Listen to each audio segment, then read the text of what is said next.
to start. We're going to start the after show, which I know that Jay's put a lot of energy into. So here he is, your master of ceremonies for the after show, Jay Mayer, also known as Rod Stewart. Okay. Oh, welcome to the after show. Can everyone hear me? Yes. All right, that's a good sign. Also, well, let's start this right here. 1 second. I'm going to start recording on my machine. Oh, you got to give me permission to record. Okay. Uh, and we are already recorded, by the way, just so you know, on mine.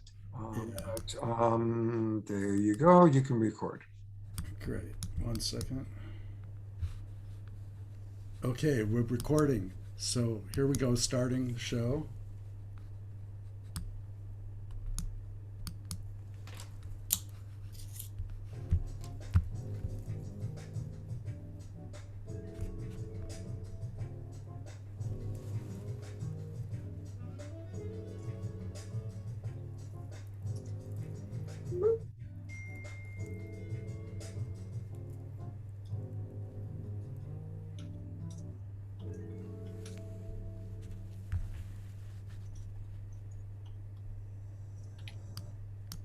And welcome to the after show, starring everyone that's in the show, including Scott Catamas. Uh, and the Light Touch Pod is going to be with us, just a few people that do Light Touch every day. And it's really great to be here. We're going to bring up magic again. And yeah, I wanted to talk a little bit about Light Touch first, which we use feathers. And feathers are our version of, Harry Potter. They have magic wands, right? They do good magic with it. And feathers, have ancient history, with feathers and native cultures. And we use feathers just to activate our electromagnetic system to carry our prayers, to the other side, so we can invoke blessings and miracles and good fortune, healing. The ancestors, we ask for their blessings. And we always pray for others. We ask that other people are blessed. So I'm going to bring up a few of our friends here. Uh, actually, I maybe Scott can do it. I can't seem to do it on my machine. You can bring Um, up. okay, so I think you want to bring on bring on Jan and your people. Is that what you want, the light touch Yeah, people? All right, so there's Jan and there's Deborah. Deborah Havilland. And are we gonna have magic? And Light you, touch? if Magic wants to come on, he's welcome. Maybe we'll just do it with you, and that's our four pod. Okay, great. All right, it's like Hollywood Squares, only more spiritual. Uh, so, anyone at home, if you have a feather, we're just going to send some prayers out, but we send them out with light touch. And we work with the timer. That way, everyone gets a turn, everyone gets a chance to speak. And so, we're doing 2.5 minutes prayers, and you can pray at home and, bless everyone in the global peace tribe. It's not about just blessing ourselves. We've been doing that our whole lives. And when we bless others, then we become a servant, and it increases the power of our prayers. So I'll go first. I'm Jay Mayer, created Light Touch. I discovered it. I surely didn't create it. So I'm asking for everyone to be blessed here with your best blessings. And we ask the ancestors to help us. Our ancestors go back further and further than your parents and your great grandparents and their parents. It goes back to the beginning of time. And we're asking for mercy on everyone here, that we can have enough, have more than enough to share for the rest of our lives, and even just with grace. So we thank you for divine love. And we do light touch when we go to sleep at night. You fall asleep, you go, oh, thank you for miracles. And you believe that you're creating them. Do even light touch in the bed. Just create a tingle. You know, that's all you have to do. That tingle's magical. That's why it's there. That's why that tingle's there, is so that you can invoke the invisible realms. You can call on the ancestors. You can call on the angels. You can call on Jesus. You can call on, you know, the ascended masters. The dimension of touch. And we all know how we're drawn to pleasure. You know, pleasure is very attractive. And now we know that you can touch yourself meaningfully and invoke blessings. So ask everyone here in this prayer pod to be blessed. Everyone listening and watching with your best blessings. And I still have 45 seconds left. That's like for 2.5 minutes. But for the sake of time, you know, I'll pause here, and we'll let the next person up, which would be maybe, it looks like Deborah Haviland wants to go. Deborah's a light touch practitioner, and she's from Florida. Though she's living in Florida. She's intergalactic, really, but go ahead, Deborah. Thank you. I like the intergalactic location. Yes, currently in Florida. So, this is so wonderful to do this together. And I invite everybody to take a nice deep breath and just feel the relaxation going into your body. And you can stroke yourself anywhere on, you know, it's easy on the neck or around the ear or around your face, something comfortable for starters. And we like to invoke great spirit. And wherever you come from and whatever your nation, creed, or faith is, we honor your understanding of the divine. And so use the name of divine creative source that you believe in, whether it's God or Buddha or you know, something else, great spirit, higher power. We call in this creative energy, this amazing unity that we live in, an incredible galaxy and on our planet, the sense of being one family and all sentient beings that live on this planet. And the unity is really our salvation. So we call this unity in, and we call in the divine, the creative source, and align with it. So knowing that we were born in creativity, we exist in creativity, and we can manifest in creativity.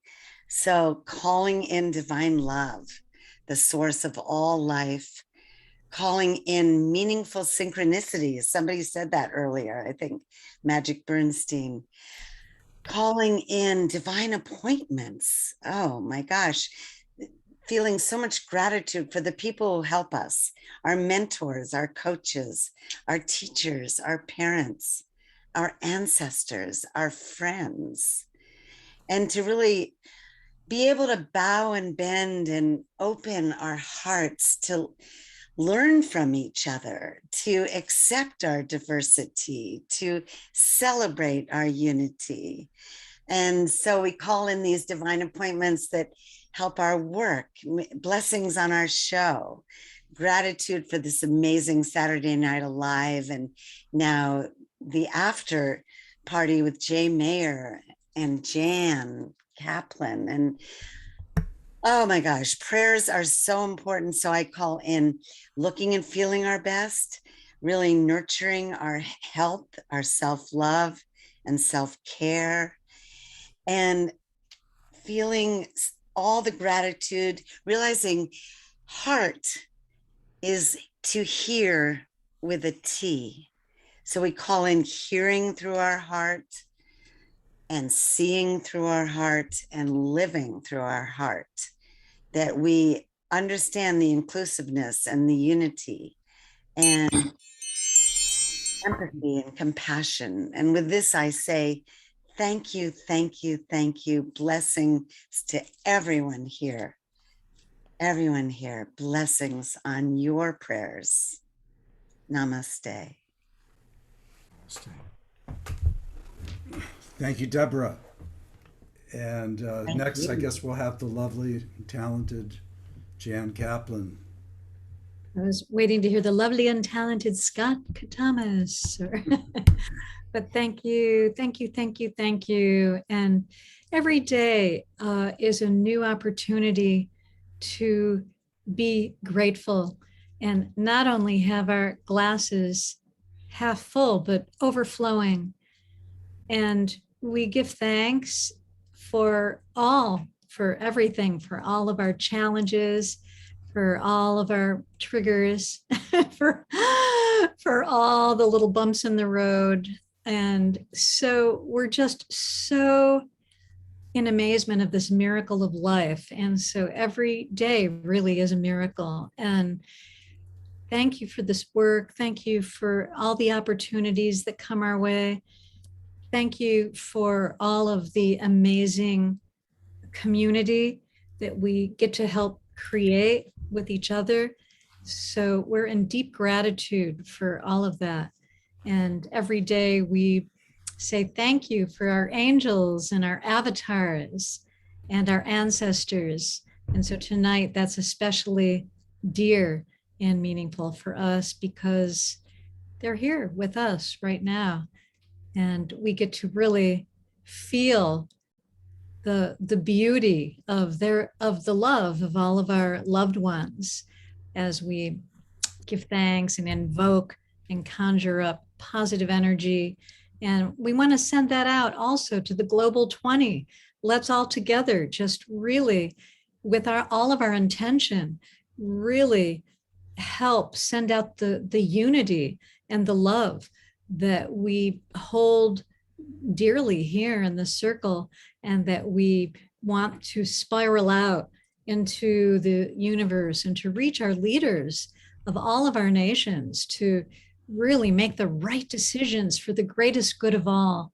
So we give thanks for all of our opportunities to just really be here together in community and share our blessings. So I'd like to close with thank you for blessing all of our blessings. Thank you, thank you, thank you. Yes. Thank you, Jan. We do this every morning, and it's basically we focus on gratitude. Thank you for miracles. We ask for miracles, and miracles for everyone here. Thank you for abundance. Thank you for health. So our fearless leader here on Saturday night, Scott Catamas. Thank you, Jay. I spontaneously added Trish and Magic. So I want to share my 2.5 minutes with each of them. So I'm only going to do like 45 seconds, and that way Trish and Magic also have a moment. I just want to bless everybody watching. I want to bless everybody, whether you're watching on Facebook, whether you're in a Zoom room, whether you're watching the replay, whether you're watching this 5 years from now, anybody who can hear my voice. Maximum grace for you, for your family, for your life. Maximum grace for us all. Aho, Ashe. Amen. And my co-host and co-pilot for tonight, Trish. Let's go to Magic because I might take time. Okay. Magic, you're up. You gotta unmute Magic. Oh yeah, sorry. She was pointing the other direction from where I I know, it's funny, you're pointing back at me. Right. This covers it. Who's on first? All right. Well, this is my first experience with light touch in this form, but I do light touch myself in my own way, and I love it. And we're blessing here. So I want to bless each and every person that is listening and viewing this at any time, and really beyond that, to every person on the planet, that you begin, or shall I say continue, but deepen your relationship with the parts of you that you don't like, with the parts of you that have been hurt and wounded or even traumatized by unkind, even cruel people, and that you find that pain inside of you and you're able to embrace it with love and compassion and care and nurturing.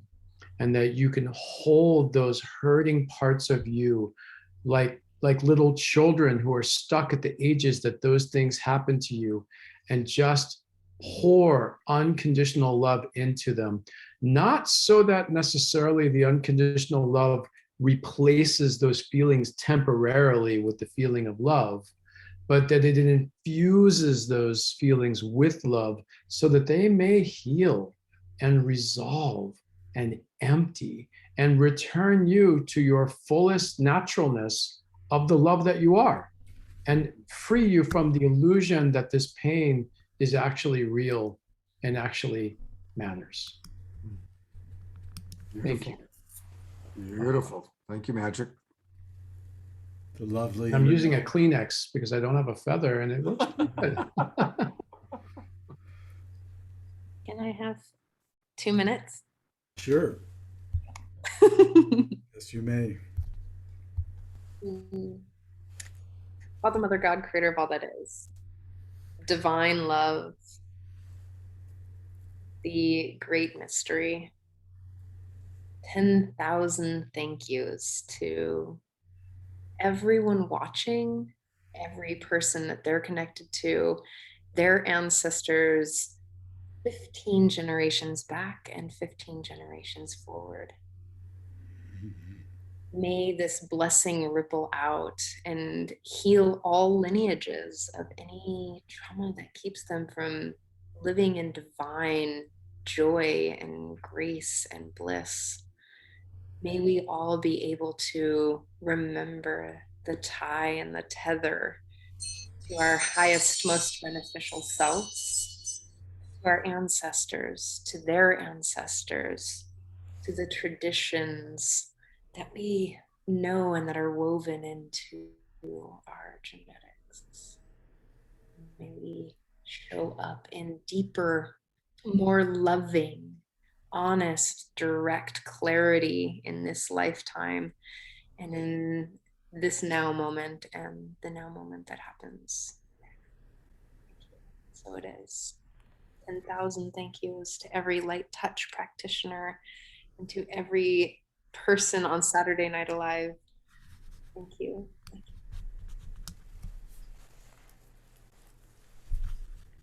Thank you. Thank you, everyone. Yes, light touch, it's the realm between touching and not touching. That's the place. You know, like if you, can you remember when you were a baby? Let's see here, 1 second. When you were a baby, or you've seen babies or people run their fingers down your back and you get that chill. That chill has magical powers.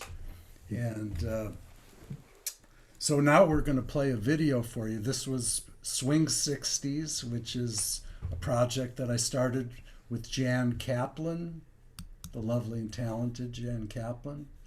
And that's her singing. So let's click the right button here, share for sound.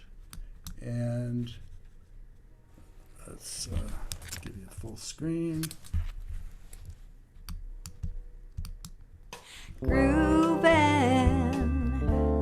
on a Sunday afternoon. Really couldn't get away too soon. I can't imagine anything that's better. The world is ours whenever we're together. There ain't a place I'd like to be instead of grooving down a crowded avenue. Doing, yeah, anything we'd like to do, yeah.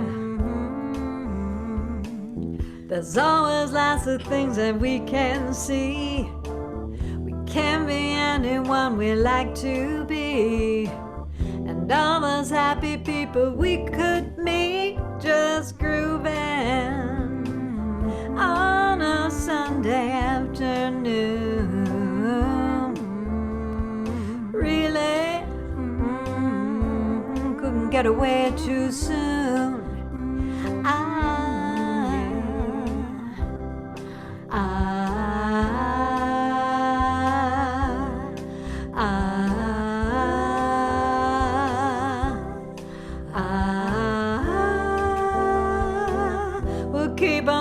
spending sunny days this way. We're gonna talk and laugh our time away.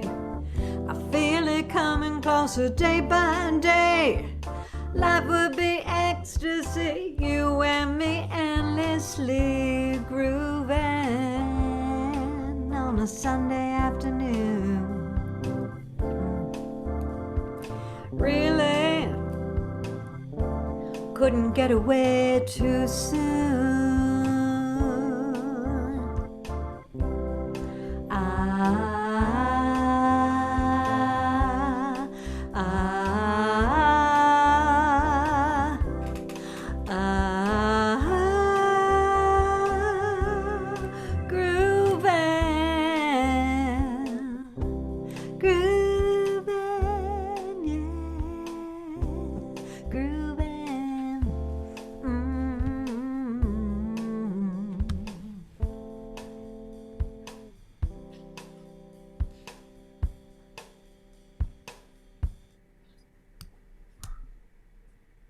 And we're back.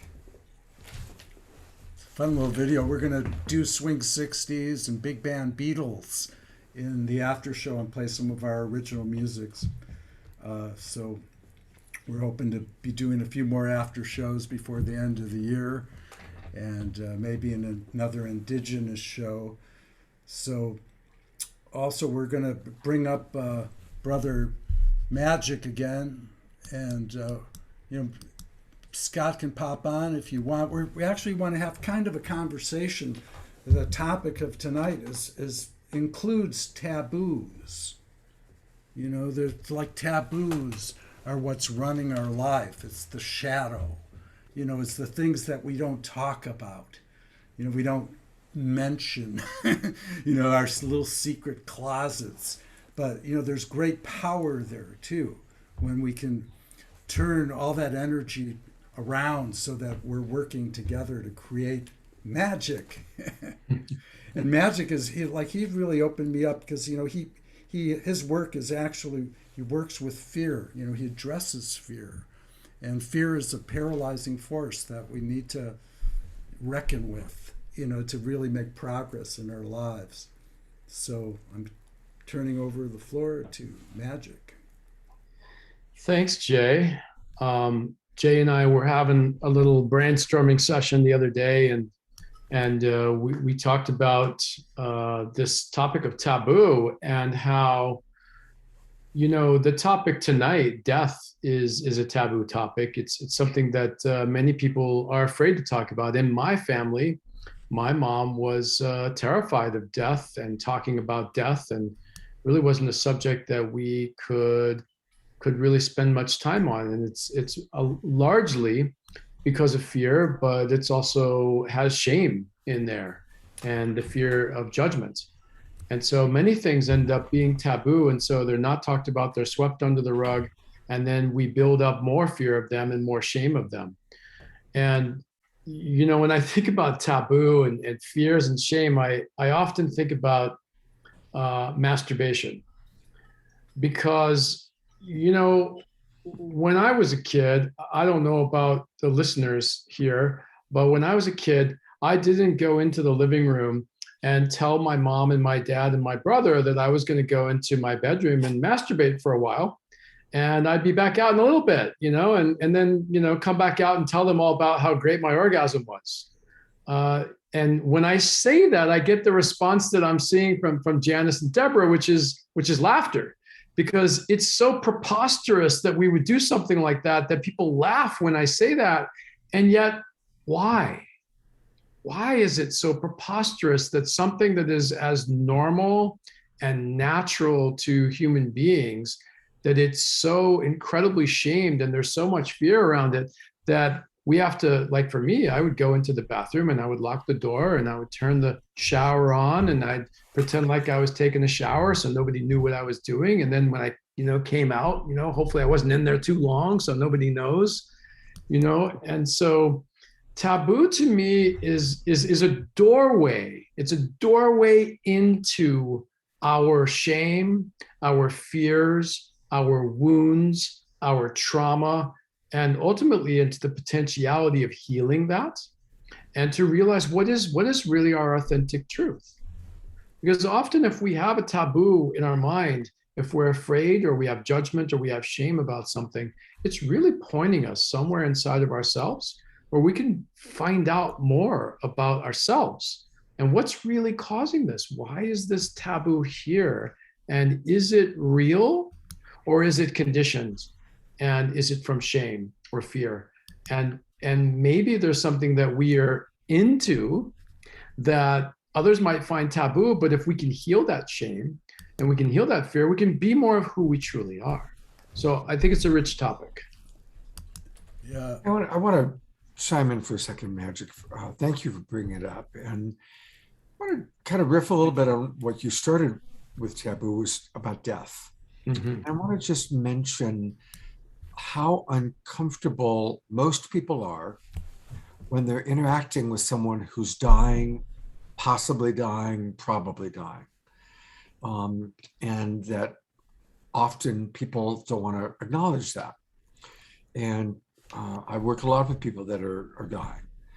And they almost always appreciate when you can talk about it, right? Instead of pretending like it's not happening, you know? Yeah.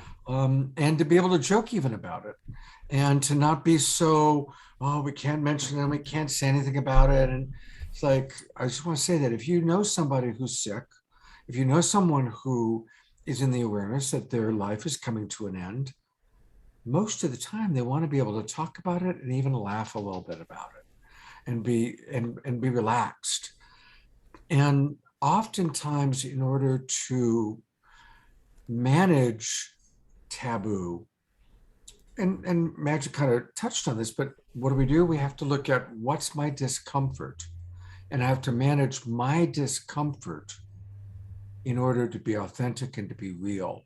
So I can talk to my friend who's dying, or I can talk to somebody who's going through something really, really hard. So I just wanted to add that little piece. Thanks for saying that, Scott. I just want to add to it, because when I was very young, I actually don't remember how old, but I'm going to guess about 9, my grandmother died. And there was an open casket, and I wanted to go and see my grandmother. And, you know, my soul wanted to go and be with her and to say goodbye.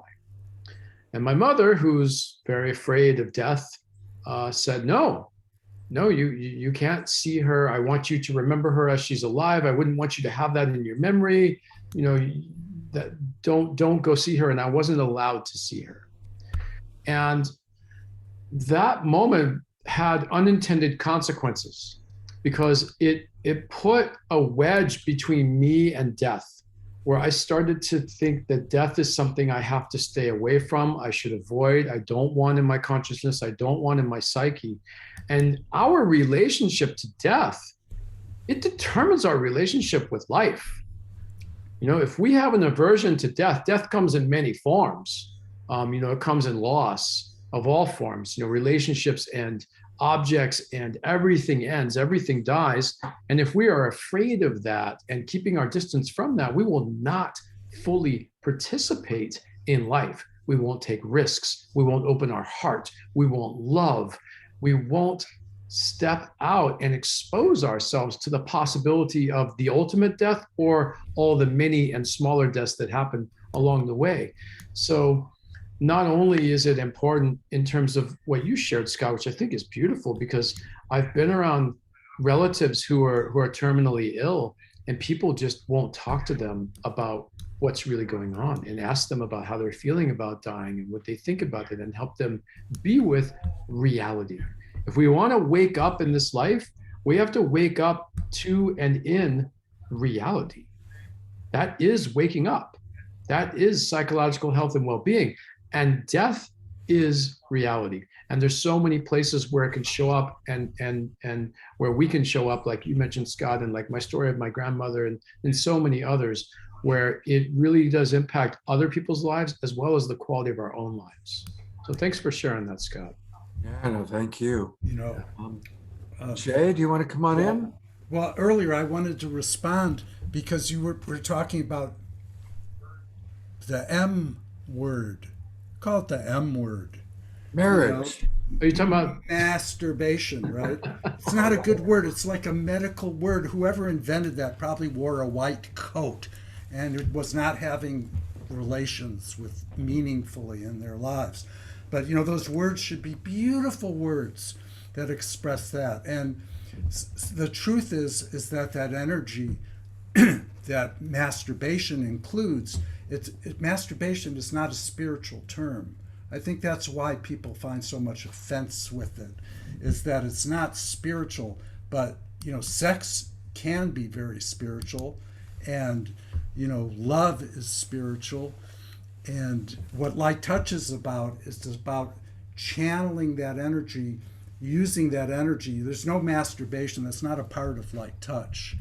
It's invoking, it's rather we invoke miracles.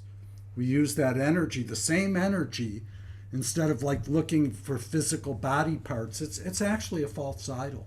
That's why there's such a cringe, because we used to be able to see our third eyes. Like in ancient times, in Atlantis and stuff, people would activate their third eye. You could see it. It would be like a little diamond would appear in their head. And that has gone to sleep, because the energy, they call it, we want to have sex. No, you don't really want to have sex. What we want to do is we want to wake up. We want to have money. We want to have love in our life. And we've had a lot of sexual experiences. Everyone has. And it hasn't necessarily made us rich or made us better. It can be up and it can be really down. But light touch doesn't offer that. Light touch offers miracles. We ask for it every day. Jesus says to ask. And I would imagine, Jay, I'm not as familiar with light touch, but I would imagine that light touch could be a healing modality for the shame, for the fears that arise when dealing with taboo. Because I know that for myself, I've used my own version of light touch to soothe my nervous system. It actually, the amygdala, which fires off when we are having fear, it's like a hindbrain kind of reptilian response. It gets confused when we're also experiencing this pleasure of light touch, and it tends to shut off.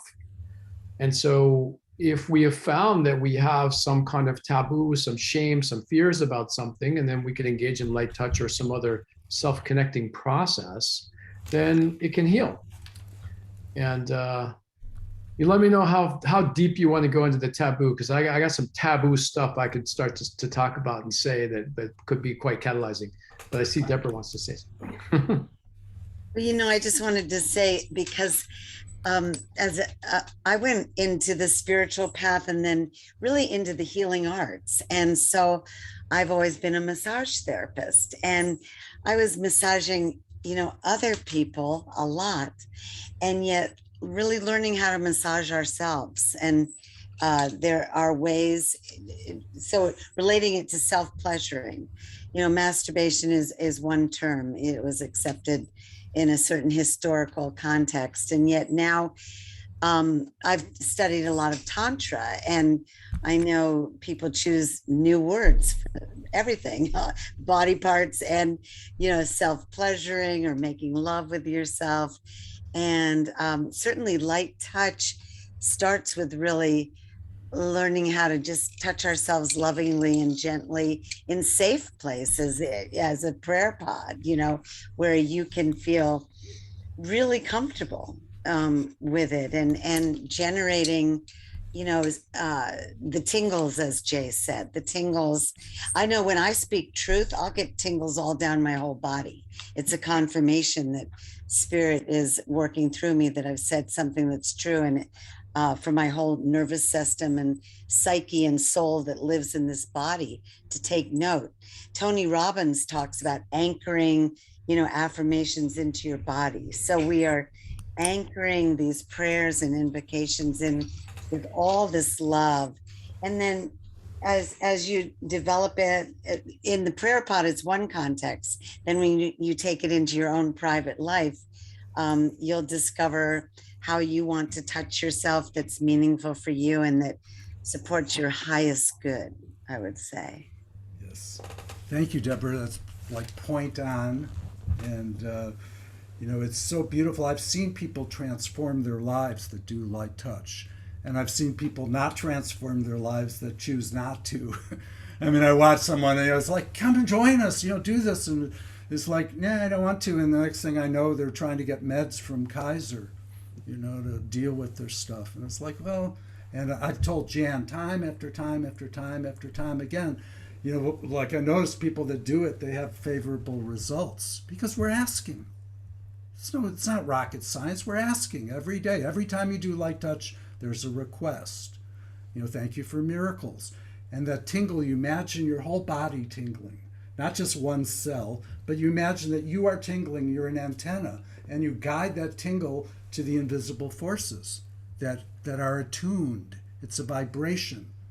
We are all vibrations, so the invisible forces are attuned to light touch. And they respond. I call them the angels because I believe it, they exist, and I want more results in my life. I want beneficial outcomes. So, this is a powerful thing. When we start using that sexual energy to light up all of our chakras, like instead of just the sex chakra, they say, I want to have sex. No, you don't want to have sex because sex is up and down. It'd be, I love you. And then something goes wrong and it's like you could be suffering for a long period of time. I have up and down, I've hurt people. That's sex that hurts people. It's not, it's because you want them, because you want them, but not who they are. And it's a fleshly thing. We have to be aware of the flesh. All the religions talk about it. We make God first, make spirit first. So thank you for your light touch intro. Can I say something? Jay, and I think Trish has a story that she would like to share, and a lot of people in the audience have been asking to hear that story. Sure. So, Let's bring Trish up. Is that okay, Deborah, or do you have something short you wanted to add? Or Yeah, I just wanted to say, to support what you were saying, Jay, that what I was hearing was really when we focus on the heart and the soul of the person or of ourself, then we are blessing our highest good.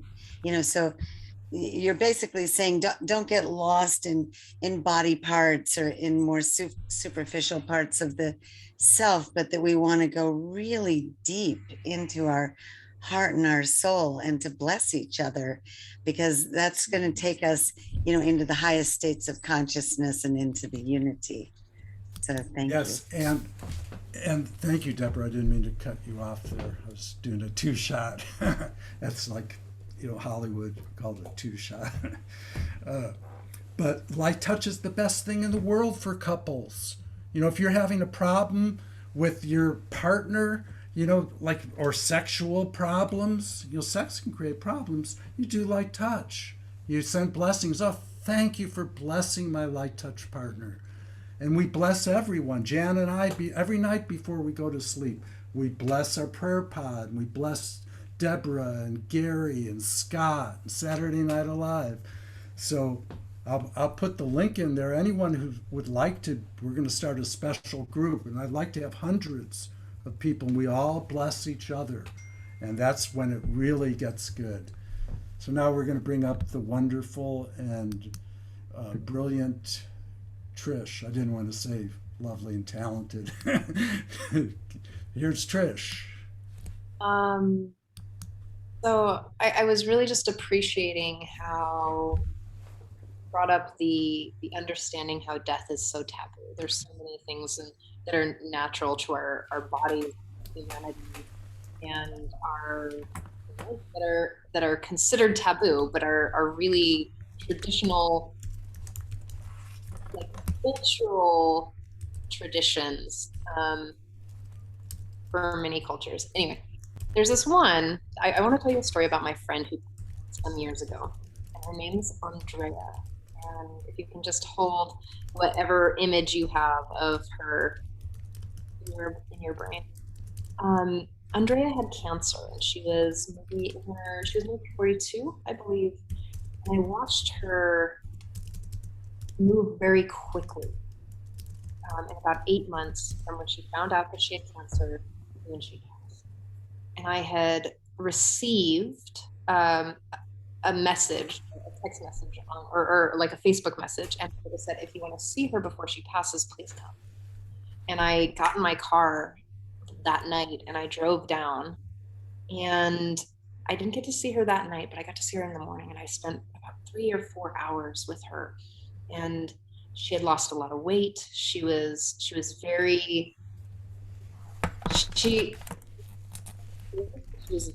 thin and starting to kind of slip away. So we laid in bed.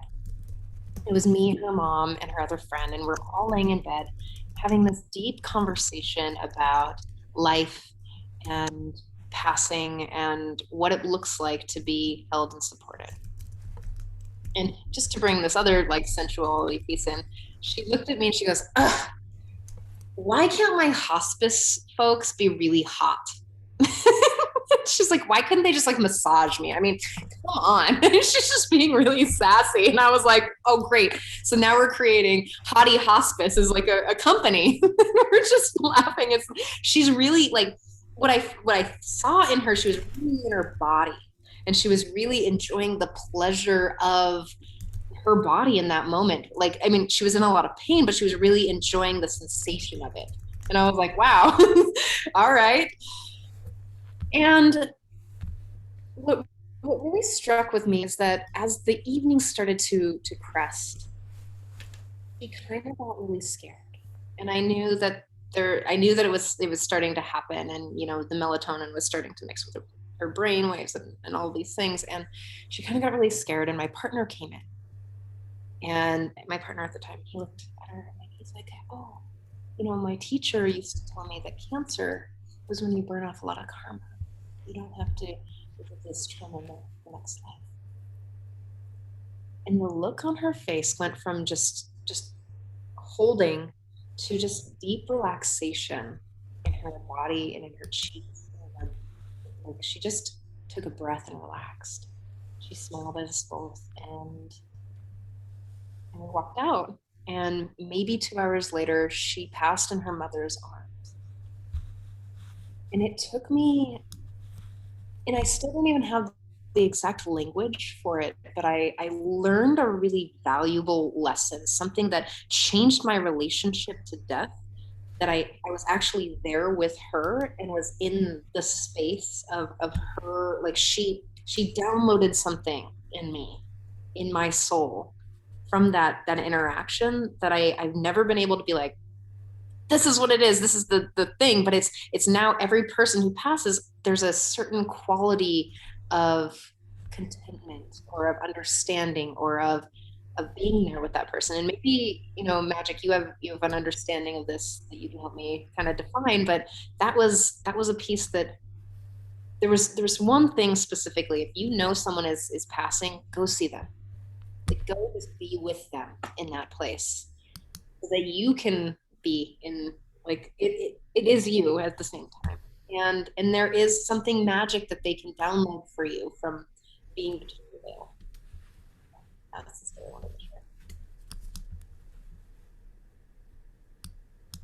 share. That is so beautiful. I would like to echo something there, because I was told at an early age, in my 20s, by a spiritual teacher, we were learning really about the Tibetan Book of the Dead and how to, when people are passing, to help them focus on the light and go straight into the light, into God, into, you know, their higher self. And so when it came time for my parents to pass, I went to their bedside immediately. For my mother, luckily, I got about 2 months of really working with her and guiding her deeper into herself, her surrender.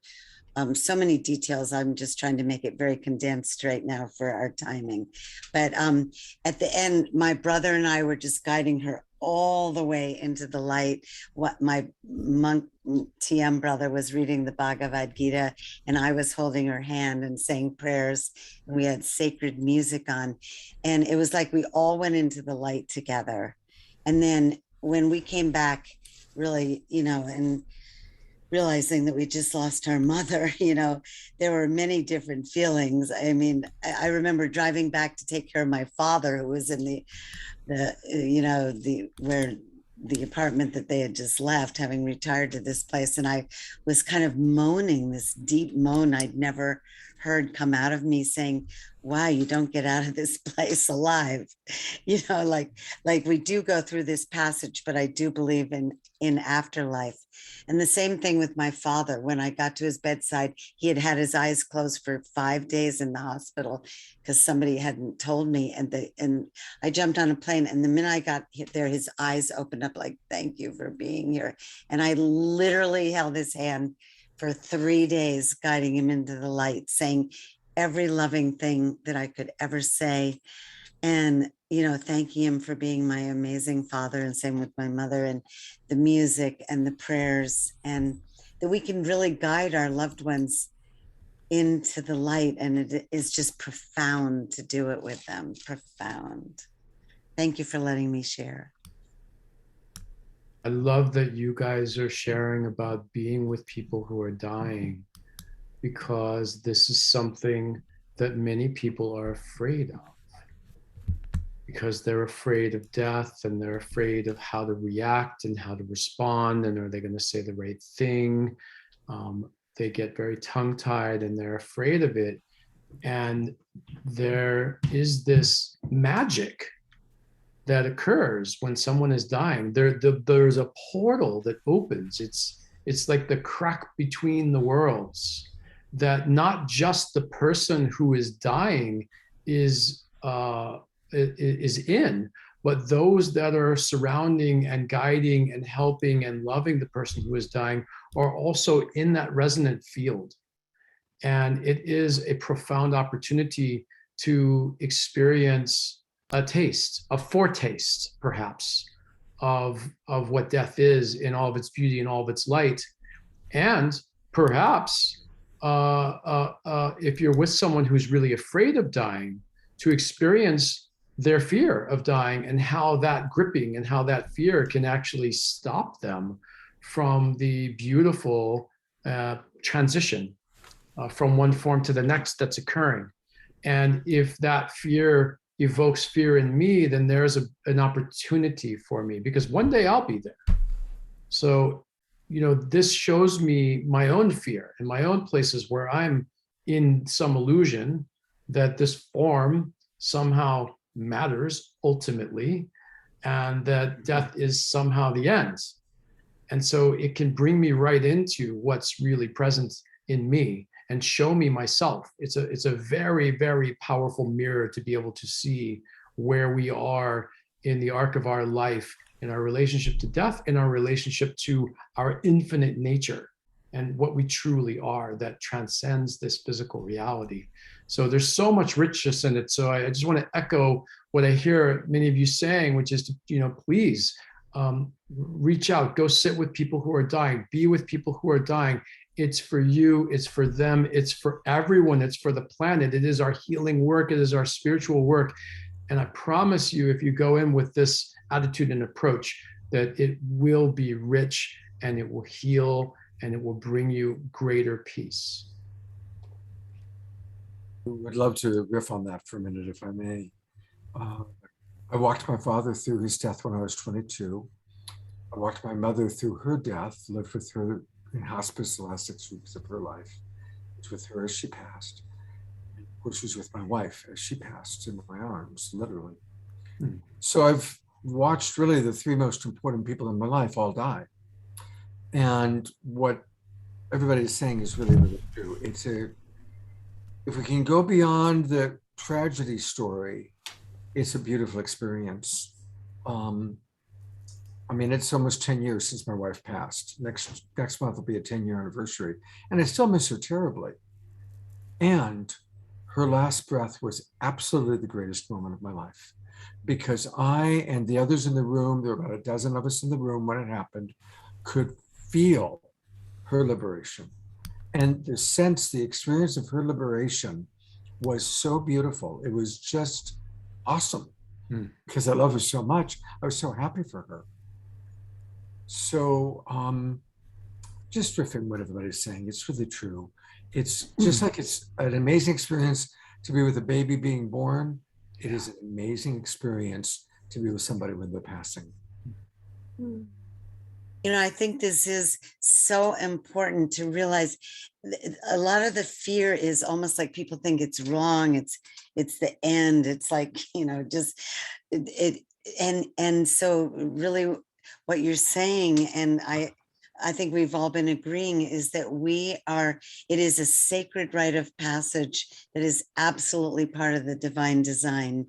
And that the more we can consciously transition to the next state of evolution in this amazing university, in this galaxy, you know, that I call it the school of life here on this planet. And then it's almost like unzipping a carbon unit and going to the next level of our evolution. And when we see it that way, it's profound. And to be able to live our life to the fullest so that we give our gifts and talents and, you know, really do our mission, our purpose, what we came here to do, and to embrace life so fully, then we can also really surrender into the rite of passage. And I think we're all talking here about comforting our loved ones and friends and helping in any way that we can to make this journey, you know, more, just more beautiful, more comfortable, and in the deep, profound unity of how we're all walking each other home. Oops. And thank you, Deborah. I just want to throw in just back to the taboo nature of death. You know, I think it was Gandhi that said, "Be the change that you want to see in the world." And so that's why I have a skull on my altar, and people walk in and they're like, "What's that?" You know. And I bring death up a lot, and I like to talk about it and share about it and evoke and catalyze conversation about it, because it is taboo, and we're talking about these lovely experiences that many people will never have because they're afraid, and it hasn't been talked about in their family. Their family hasn't had the attitudes and approaches that we're sharing about right here and right now. And one of the ways to heal that is to talk about death, just to share with each other our experiences, our fears. Sharing actually heals. When we share with another person what our fears are and our stories that we formed and our experiences from our early childhood, there's an emptying that occurs when we do that. It's very powerful to commune about these things together. And so this is what we're doing right now. We're all doing this together as a community, and I can feel it in me, healing layers of my own discomfort around death and hearing your stories and the beauty of these experiences. It moves me closer to it. So I hope, you know, back to prayers from our prayer pod, you know, I pray that people who are listening to this and watching this will be just a little more willing to lean in to death, just a little more willing to be with the discomfort that comes up inside of them around it. And that's what I would really encourage anyone who is listening, who has any discomfort that's arising out of this conversation, to really like track it inside of your physical, somatic, emotional, energetic body. See if you can feel where it is. Is it in your belly? Is it in your heart? Is it in your throat?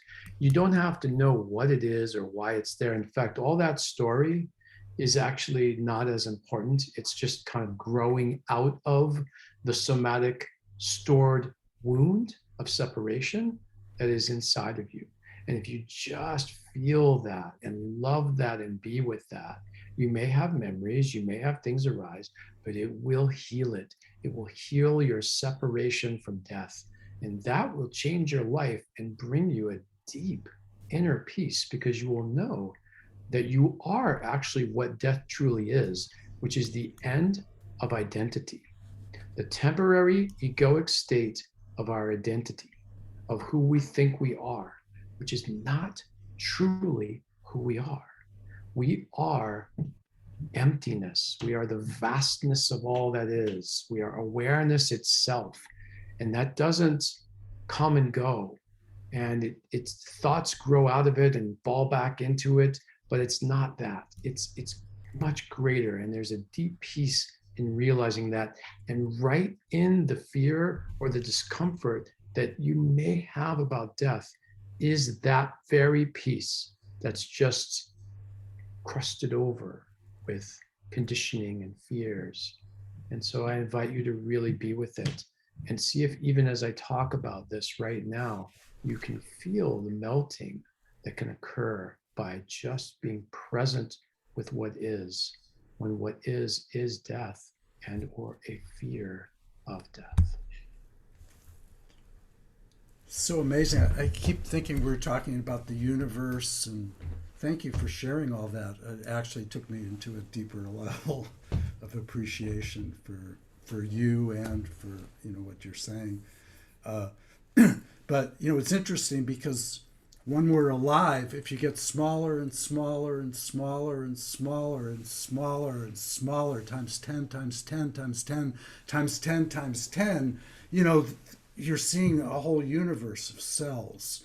Everywhere you're seeing protons that are like suns. They say God's inside of you. Yeah, God's inside of us. And when we die, all that activity stops. There's no more cellular activity. There's no more within this body, right? It's kind of fascinating because they say that, matter, it's not even real. We're not even real. We're actually cells that are vibrating at such a high frequency that it becomes matter. It's so fast it becomes matter. So it's an illusion. It's an illusion that we're here, so you can all relax. I'm going to play a little video for you that Jan. Jay, before you throw that video on, can I interrupt and just say, Please. I'm so sorry, but I have to go. Okay. The show's a little later than I anticipated, and I've got to be somewhere, but I've thoroughly enjoyed being here. Thank you so much for having me.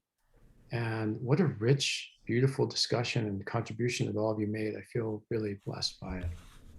Thank you, Magic. Love you much, brother. Yeah, I love you, brother. Love you all. Blessings to you all. Yes. And we're going to talk more about taboos in the future, because that's what keeps us bound. That's what keeps us stuck, is all the stuff that we're ashamed of. And I just, I'm not an expert or scholar in that. I just know that Light Touch helped me to feel better about myself. And whatever works, if you've tried everything and it doesn't really work, come invoke with us. We all invoke for each other. I'd like to see hundreds of people all invoking at the same time for miracles, for wellness, to vanquish fear. Fear is just, it's just love that never got addressed. It's those places where the door got shut and we're chained to a wall and we're living in darkness, and maybe we even died. That's what the fear is. It's that vast separation from our God self. So it made us ashamed.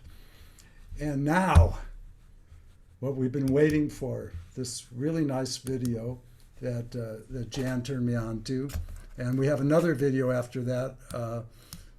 So let's try this out right here. I think we could set it up by saying it is a father and a daughter singing a song from the movie Coco, which is a movie about honoring our ancestors. All right. Thank you. Here we go.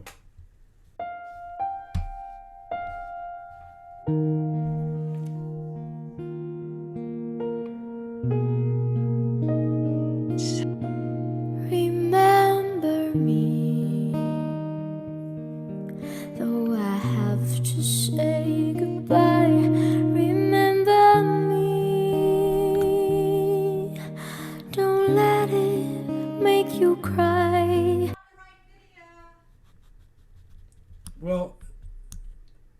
going to play it anyway. For even if I'm far away, I hold you in my heart.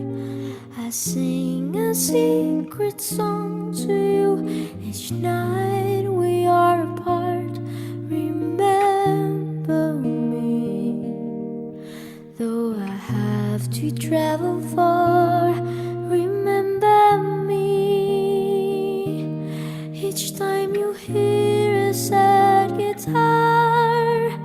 Know that I'm with you the only way that I can be, until you're in my arms again.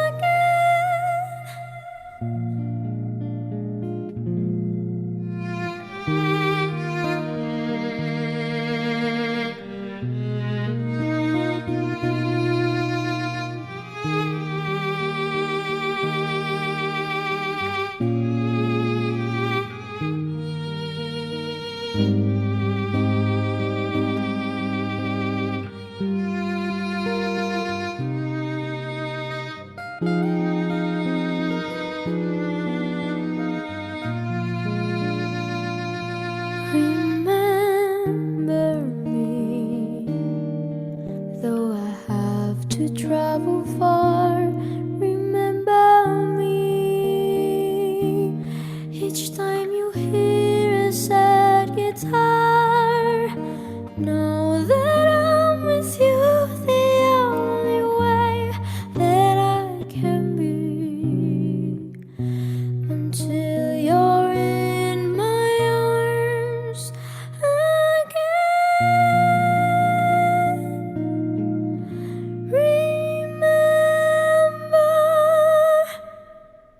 me.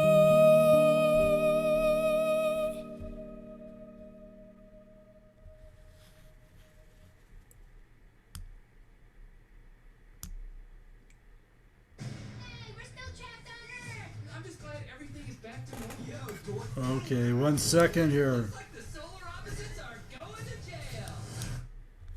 And we're back. Yeah, that's really a beautiful video. Jan told me it's the wrong one, but we lucked out because that was a good video anyway.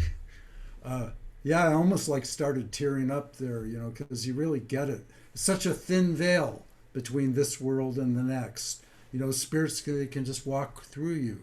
You know, the laws of this dimension don't apply, but life goes on and on and on. So that's the good news. I'll let Deborah talk for a second as I set up this other video. See if I can find the video that Jan was talking about. That was such a gift. That was such a gift because, you know, I talked about guiding my parents into the light very proactively, very sacredly. And I feel like there are times when I'm just really communicating with them.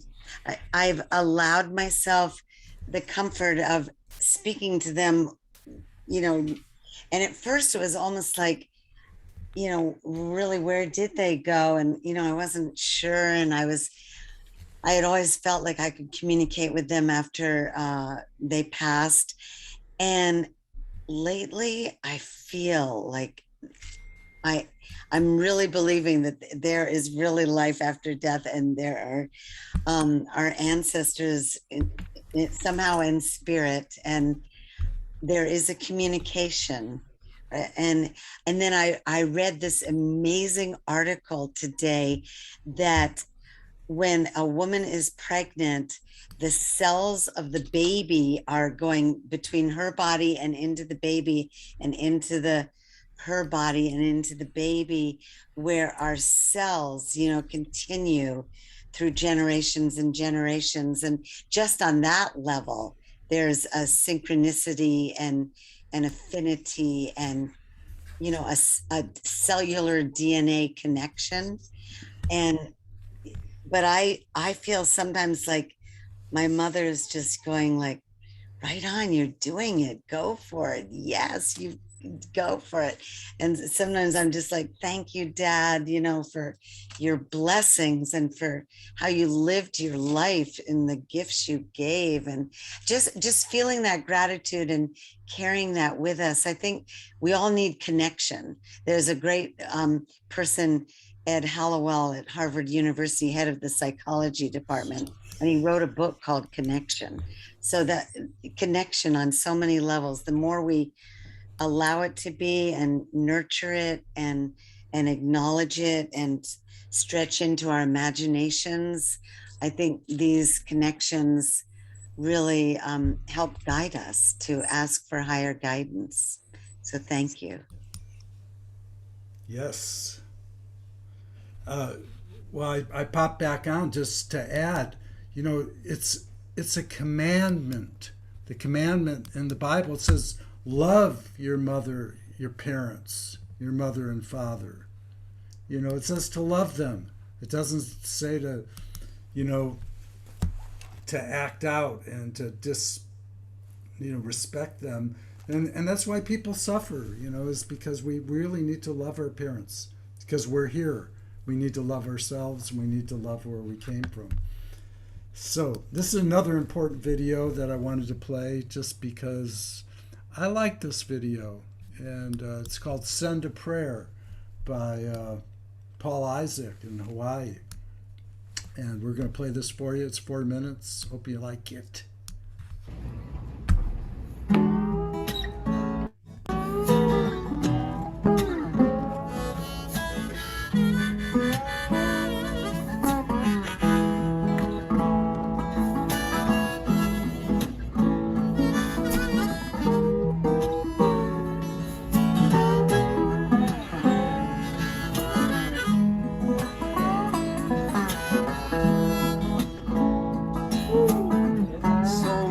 Happening, no words can describe how I feel inside. No matter faith or religion, no matter what you believe in, we all need this bread. We all need this bread. No matter race or color, it's time we help one another. We all need this bread. We all need this bread. That's right. So send it far and wide. Let them know that love is still alive. We all need this bread. We all need this bread. Here we go. Love is alive. Just this love inside. Send a prayer. Everyone who needs it. Anytime. All right. Only love can breathe it. Send a prayer to everyone who needs it. Love is alive. Trust this love inside. Send a prayer to everyone who needs it. Anytime. Only love can breathe it. Send a prayer to everyone who needs it. Love is alive. Trust this love inside.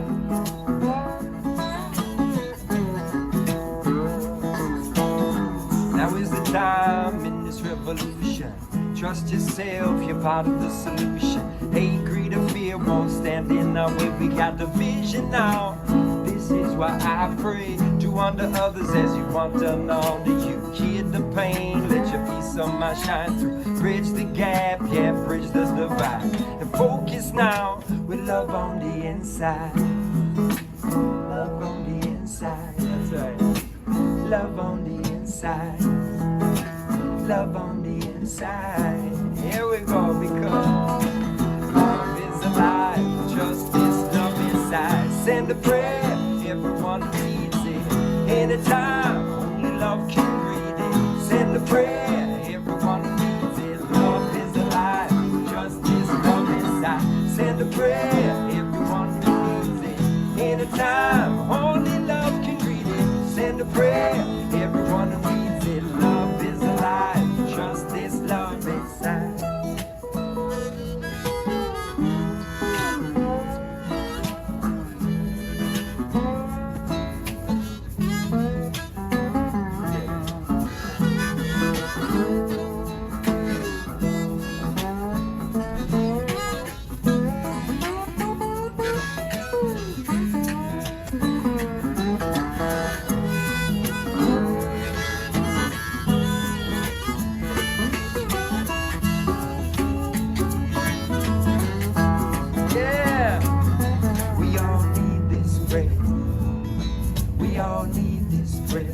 far and wide. We all need this prayer. Everyone, everywhere. We all need this prayer. We all need this prayer. We all need this prayer. We all need this prayer. Send it out now. We all need this prayer.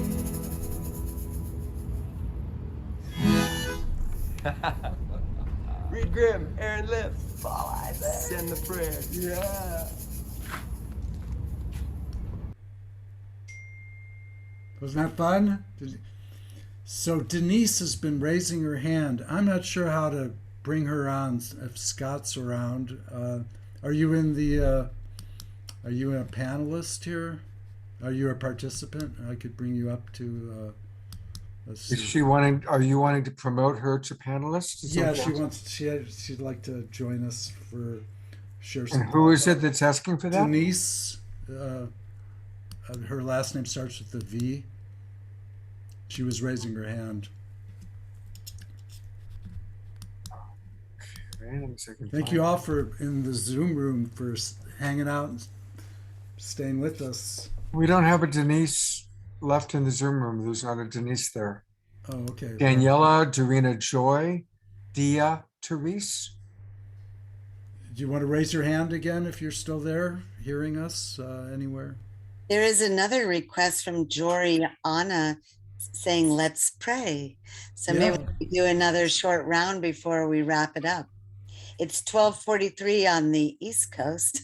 Yeah, that's why we pressure Scott to end on time because I mean, it's Other fun. No, people we're are- having, this is great. It's all great. It's really great. we'll share a little gallery view here. Oops. Well, So should we do another round of prayer? Everything's been so beautiful. The music, the videos, everything shared. yeah. Well, I love the gratitude prayers. Thank you for Let's do miracles. Everything you're gratitude. thankful for. This is the way Light Touch I don't say prayer as much as invoke. We invoke blessings. We pray out, and we invoke in. We bring it to ourselves, all the goodness, all the love, all the miracles. Jesus said, that we can create miracles, So he's either a liar or, it's time. It's time to create miracles. Make Jesus right. He said the greater things. So all we have to do is start smiling and believing. Faith is a belief. We believe that the angels hear our prayers. I refuse to suffer because I believe the angels are helping me. So I'd rather, we actually have a new thing that we're doing now. It's called, it's like no drama. No drama with our partners. So we're really grateful for anything, to always live in gratitude. So I think we're pretty much, Deborah wants to come in. Maybe we could do a little prayer pod. I I'd guess love to Jan's do a gonna- wrap it up prayer. Yeah, so just saying, Heavenly Father, Mother God, Great Spirit, higher power, creative source of this universe. Thank you, thank you, thank you for the beauty of this show tonight, for the collaboration and community and nurturing heart of this after show. And thank you for all the blessings that are given to us. Thank you for maximum grace. Thank you for miracles. Thank you for divine appointments and meaningful synchronicities. Thank you for financial blessings and guiding us as we pray towards more abundance and a sense of freedom, that we can live our lives the way we want to live our lives and manifest our greatest dreams and really give our gifts and service, our gifts and talents to our communities and our world, and to love, serve, and remember. Thank you for this show tonight. Thank you for all our friendships and our family and our ancestors and every just amazing gift. You know, the sunlight dancing on water, the birds in the sky, the trees, the flowers, everything that is given to us. Thank you, thank you, thank you, Great Spirit. And may we keep meeting like this together in wondrous ways of unity. Namaste.